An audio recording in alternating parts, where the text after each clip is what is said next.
Hello everyone. So today we are going to learn a new poetic device which is metaphor. तो metaphor poetic device में क्या होता है? There is a comparison between two different things without using the word as or like. इससे पहले जो हमने poetic device देखा था जिसका नाम था simile, उसमें हमने ये जाना था कि दो चीज़ों के बीच में comparison होता है with the help of the words as and like. लेकिन मेटाफर्स में ऐसा कुछ नहीं है. as या like शब्द का इस्तेमाल किए बिना ही जब हम किन्हीं दो चीज़ों के बीच में कंपैरिजन करते हैं, डायरेक्ट कंपैरिजन करते हैं, तो वहाँ पर पोएटिक डिवाइस होता है metaphor. For example, there is a person जो बहुत जल्दी खाना बिखेर कर खाता है, यहाँ वहाँ गिरा कर. ठीक है, मैंने उसकी ये हैबिट देखी तो मैं कहूँगी कि ही ईट्स लाइक पिग, वो एक पिग की तरह खाना खाता है. ठीक है, इसमें मैंने लाइक का इस्तेमाल किया तो ये सिमिली है. लेकिन मेटाफर में अगर मुझे इसी चीज़ को कहना है तो मैं कहूँगी he is a pig. I am not saying that this boy is like pig, I am saying this boy is a pig. समझ रहे डिफरेंस दोनों के बीच में?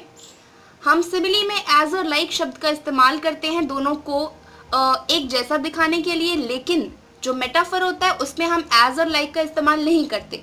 दो चीज़ों के बीच में कंपैरिजन होता है तो एक चीज़ को हम वो ही बोल देते हैं. आई एम नॉट सेइंग कि he is like a pig, he eats like a pig. No, मैं ऐसा नहीं कह रही. मैं कह रही हूँ ही इज़ अ पिग, मैंने उसे ही पिग बोल दिया.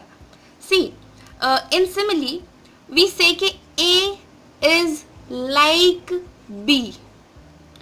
सपोज कोई एक ऑब्जेक्ट है A और A इज़ लाइक B, या फिर हम कहते हैं A is as dash as B, है ना. लाइक और एज का इस्तेमाल करके हमने दोनों को कंपेयर किया. सिमिली में ये होता था. लेकिन मेटाफर में क्या बोलेंगे हम? A is B. No as no like, हमने सीधा बोल दिया कि A is equal to B, A is B. चीज़ समझ आ रही है? तो इस चीज़ का एग्जाम्पल देखेंगे, हमें और अच्छे से क्लियर हो जाएगा. See, first example is thanks for helping me, you are an angel. Thanks for helping me, you are an angel. यहाँ पर कोई भी इंसान है, हमने उसे कहा कि thanks for helping me, you are such an angel. मैंने उस इंसान को डायरेक्टली एंजल बोल दिया. मैंने ये नहीं कहा कि you are like an angel या फिर you are as good as an angel. मैंने कहा कि यू आर एन एंजल. तो यहाँ पर पोएटिक डिवाइस मेटाफर का इस्तेमाल किया गया है. ओके, नेक्स्ट एग्जाम्पल देखते हैं. The people in the club are just a bunch of sheep. Bunch of sheep यहाँ पर क्यों बोला गया है? क्योंकि शीप्स की आदत होती है भीड़ में रहना, है ना, मतलब एक दूसरे को फॉलो करना.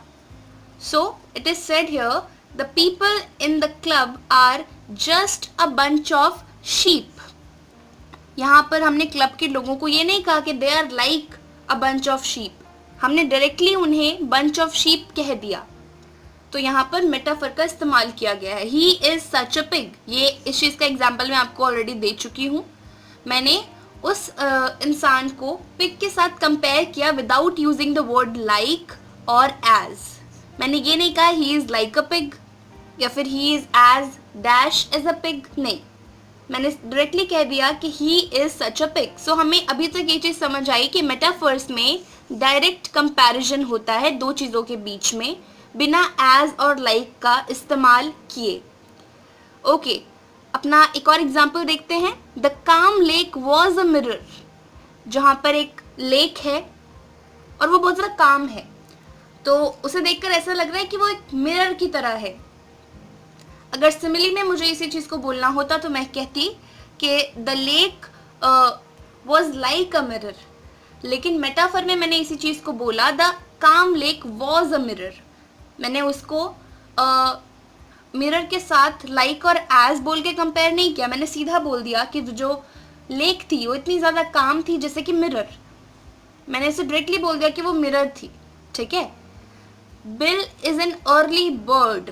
बिल यहाँ पर कोई एक ह्यूमन बीइंग है, उससे यहाँ पर अर्ली बर्ड बोला जा रहा है, which is practically not possible, है ना. बिल एक ह्यूमन बीइंग है, वो बर्ड कैसे हो सकता है? उसे अर्ली बर्ड इसलिए बोला जाता है क्योंकि वो सुबह शायद जल्दी उठता होगा। ठीक है, तो हमने ये नहीं कहा कि bill is like an early bird, हमने सीधा बोल दिया कि bill is an early bird. तो इसलिए यहाँ पर पोएटिक डिवाइस मेटाफर का इस्तेमाल है। मेटाफर में there is direct comparison between two things without using the word as और लाइक। अब एक बार एक बहुत ब्यूटीफुल एग्जाम्पल देख लेते हैं हम। एक बहुत फेमस पोइट थे विलियम बटलर ईट्स, उनकी एक पोएम थी the Lake Isle of Innisfree. उसमें उन्होंने मेटाफर का बहुत ब्यूटीफुली इस्तेमाल किया है। ये पोएम की वो लाइन्स हैं जिसमें मेटाफर यूज़ किया गया है।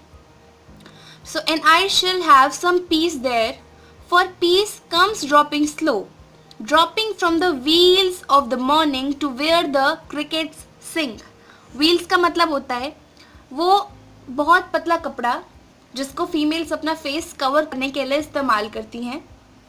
सो poet William Butler Yeats is saying here कि इनिसफ्री में जो मॉर्निंग है, जो सुबह सुबह का पूरा सिनेरियो है, उसे देखकर ऐसा लगता है कि मॉर्निंग ने मतलब सुबह ने एक व्हील ओढ़ कर रखा है। तो सुबह सुबह क्लाउड्स हैं हर जगह, स्काई में क्लाउड्स हैं, सनलाइट प्रॉपरली आ नहीं रही। सो पोएट ने बोला कि ऐसा लग रहा है मॉर्निंग ने व्हील ओढ़ रखा है। तो यहाँ पर देखो क्लाउड्स को व्हील्स के साथ कंपेयर किया गया है, क्लाउड्स को डायरेक्टली व्हील्स बोल दिया गया है ना, इसलिए यहाँ पर पोएटिक डिवाइस मेटाफर है। तो ऐसे किसी पोइट्री में मेटाफर का इस्तेमाल किया जाता है। मेटाफर से हमने सिंपली एक चीज़ सीखी है, मेटाफर में होता है direct comparison without using the word as और लाइक। ओके, तो अब कई बच्चे होंगे जो मेटाफर और सिमिली में जो कन्फ्यूजन थी वो क्लियर हो गई होगी उनकी।